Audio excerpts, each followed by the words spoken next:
Oui, merci Gérard, merci aux amis d'Elnet d'avoir organisé ce nouvel atelier et de m'y avoir invité. Donc moi, comme on avait convenu avec Gérard, je vais revenir sur la question du néo-féminisme. Et donc, je renouerai pour boucler la boucle avec le propos de Jean-François Bornstein au début de cet atelier. Euh, à propos, mais d'abord quelques mots sur ce terme de valeur de droite, valeur de gauche. Moi, je suis toujours mal à l'aise lorsqu'on parle de valeur pour définir une appartenance politique.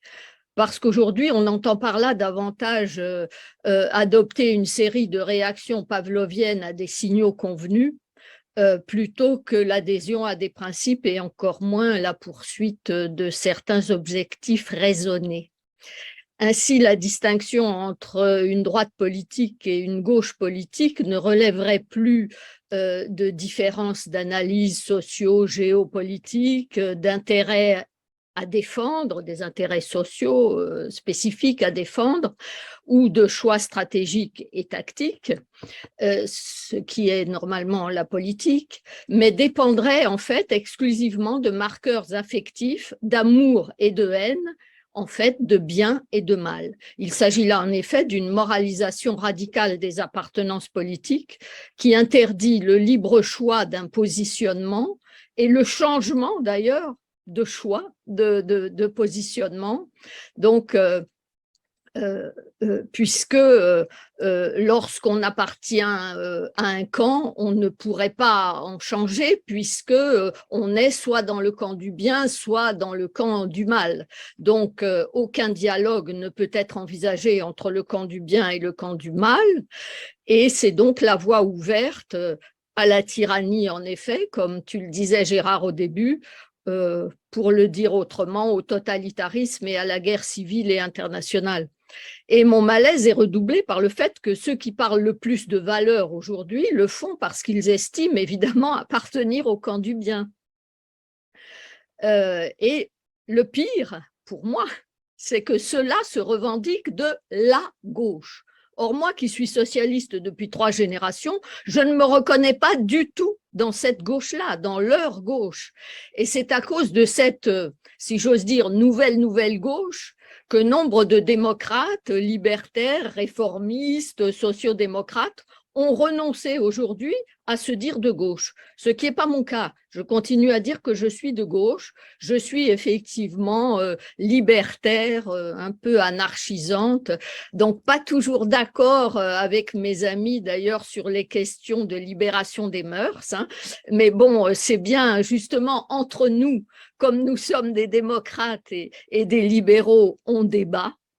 En toute amitié, et c'est ça qui se perd évidemment avec la distinction entre le camp du bien et le camp du mal. Ainsi, donc, non seulement les valeurs ont remplacé les options politiques, mais les notions de droite et de gauche sont devenues bien difficiles à employer, tant leurs sens se sont obscurcis avec les dérives autoritaires et sectaires d'une certaine gauche, dont on parle beaucoup, nous, ici, et également, d'ailleurs, il faut le reconnaître, les évolutions vers le centre et la défense de la République de la part de certains éléments de l'ancienne droite. Or, donc, je me concentre sur la gauche, puisque c'est plutôt mon problème, notre problème. Pour cette gauche héritière de la violence bolchevique et complaisante aux révolutions, y compris donc toutes les révolutions religieuses, pourvu qu'elles soient anti-occidentales et radicales, être de gauche, donc, ce serait toujours être favorable à l'immigration sous toutes ses formes, parce qu'on doit aimer les étrangers inconditionnellement. Ce serait défendre l'islam sous toutes ses formes, y compris donc les plus radicales, les plus fondamentalistes, parce que c'est la religion des opprimés, que l'on doit les aimer et les défendre inconditionnellement. Ce serait estimer que la désobéissance civile et la violence contre la police et toutes les institutions sont légitimes dans nos démocraties parce qu'en fait, ce ne seraient pas des démocraties, mais des dictatures qu'il faut haïr. Ce serait Être de gauche, ce serait évidemment considérer le RN comme on considérait le FN avant, c'est-à-dire comme étant de l'extrême droite, le fascisme, parce que, puisqu'on a appartenu au camp du mal dans le passé, on ne peut qu'appartenir au camp du mal ad vitam aeternam. Être de gauche, ce serait penser que l'Occident est coupable de tous les maux et doit expier éternellement parce que colonialiste, esclavagiste, génocidaire, belliciste, etc., et qu'il faut donc haïr l'Occident et le conspuer sans relâche. Et être de gauche, enfin, donc j'en arrive à mon propos central aujourd'hui, du jour, ce serait considérer que par nature, les femmes sont vulnérables, donc forcément toujours victimes et innocentes, et c'est pourquoi on doit toujours croire en leurs paroles. Donc, à propos du féminisme, puisque c'est ce dernier point qu'il me revient de développer un petit peu, mais très rapidement, je reviendrai donc sur ce qu'on appelle, ce que moi j'appelle depuis longtemps le néo-féminisme, mais je vois que ça a gagné, donc c'est très bien. Donc, le qualificatif de néo-féministe est justifié pour caractériser ce courant dans la mesure où tout phénomène néo réalise à la fois une filiation et une trahison du passé. Certes, ces étranges féministes d'aujourd'hui estiment elles aussi défendre les droits des femmes et elles se rattachent à une certaine famille de féministes, même de mon temps.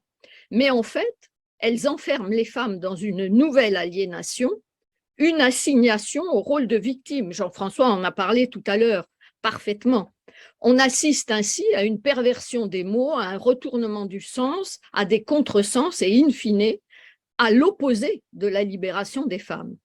C'est pourquoi de nombreuses féministes qui ont milité au MLF comme moi depuis le début, dès 1971, et qui se revendiquent toujours de cet engagement. Je me revendique toujours féministe, et mes amis aussi, comme Marie-Jo Bonnet, Liliane Candel ou tant d'autres, nous ne nous reconnaissons pas dans ce néo-féminisme, hélas, dominant aujourd'hui. Nous nous inscrivons en faux contre ce féminisme victimaire, puritain et essentiellement sexiste. Et là, je voudrais citer, tout à l'heure, je me suis levée, j'ai dit, tiens, je vais le prendre, ce bouquin, parce que c'est le bouquin Histoire du MLF, signé sous des pseudonymes, mais par Anne Zelensky et Annie Sugier. Donc, à propos d'un procès en 1976 d'un violeur, vous savez qu'on a longtemps milité pour la criminalisation du viol, et c'est une chose très bien, que je ne regrette pas du tout, mais elles disent, à propos d'un journaliste qui commentait ce procès, et le journaliste dit que, et nous avons enfin fini par comprendre qu'elle, la plaignante, voulait être reconnue comme victime. Or, disent mes amis, mais pas du tout. Elle ne voulait pas être reconnue comme victime, elle voulait que le coupable soit reconnu coupable, que le violeur soit reconnu coupable. Ça ne veut pas dire qu'elle était une victime.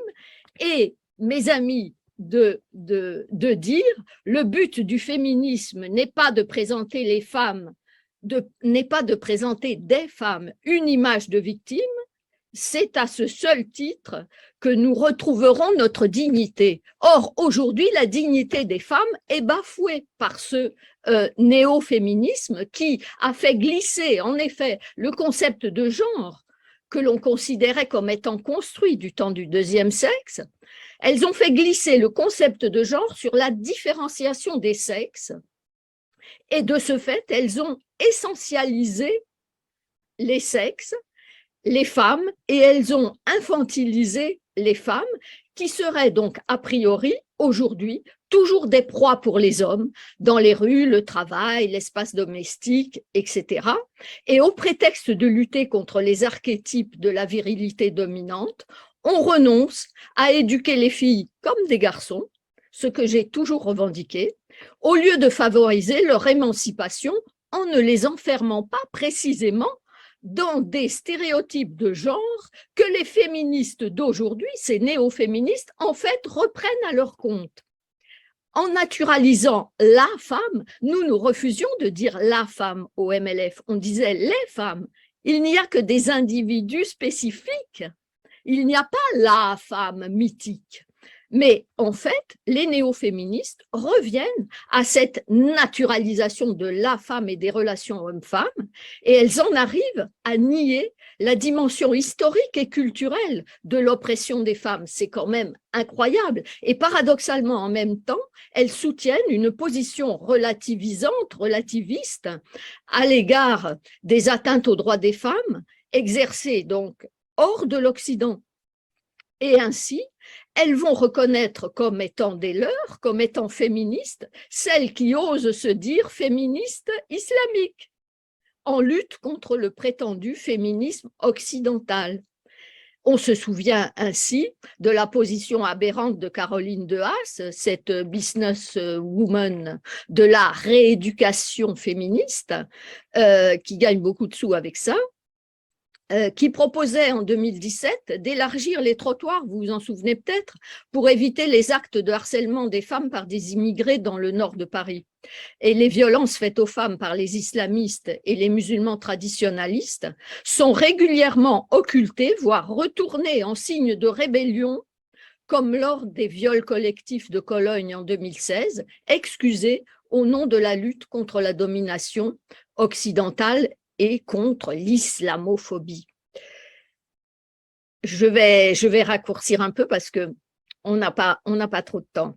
Mais quand même, la police des mœurs des néo-féministes, dont Sandrine Rousseau est devenue récemment l'un des agents les plus zélés, traque et fustige le moindre écart de conduite des hommes occidentaux dans leurs relations avec les femmes, jusque dans les alcôves et les conflits de couple, alors que j'ai toujours considéré la vie sexuelle comme relevant du privé et les choix également sexuels et de sexualité comme relevant du privé. Aujourd'hui, ça ne l'est plus. Et en revanche, leur silence est assourdissant sur la lutte héroïque des femmes iraniennes et afghanes contre le voile. Pas davantage ces soi-disant féministes-là ne se reconnaissent dans les combattantes kurdes en battle dress que j'adore et les femmes des quartiers qui résistent à l'oppression islamiste, comme le fait notamment Nadia Ramdana de la Brigade des mères. J'accélère. Ces pseudo-féministes ont ainsi perverti en injonction despotique les grands principes égalitaires et libertaires et participent de ces minorités qui tyrannisent désormais la majorité dont Jean-François Bernstein nous a si bien parlé.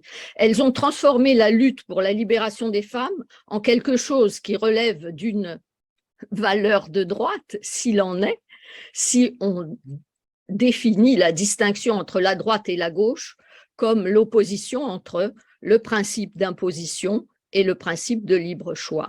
Je termine. L'objectif d'égalité entre hommes et femmes est perverti en ce que moi j'appelle ce féminicisme plus que ce féminisme différentialiste. Les néo-féministes réinventent ainsi un éternel féminin.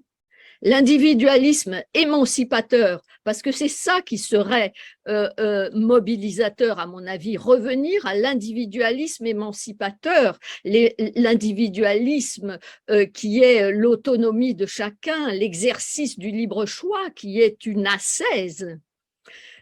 Mais donc cet individualisme émancipateur a été perverti en communautarisme. Le néo-individualisme féministe érige en liberté égotique la soumission grégaire au groupe. Et l'émancipation des femmes est pervertie en criminalisation systémique des hommes. Le néo-féminisme ne conçoit l'autonomie que comme capacité de nuisance, en fait. On n'est plus du tout dans l'exercice, l'ascèse de l'exercice de la libre pensée et de la libre disposition de son corps. La liberté de corps et d'esprit devient en effet imposition dogmatique. Le néo-féminisme a transformé la libération des mœurs en puritanisme punitif. On doit faire ceci, on ne doit pas faire cela. On va nous dire dans quelle position nous devons, je vais parler poliment, faire l'amour. L'idéal du progrès social et humain est perverti en martyrologie, je termine par là, Le néo-progressisme, c'est pas le progressisme, c'est du néo-progressisme féministe, est ressassement d'une victimisation sans rémission. C'est en somme, en effet, Jean-François, une nouvelle religion séculière. Je vous remercie.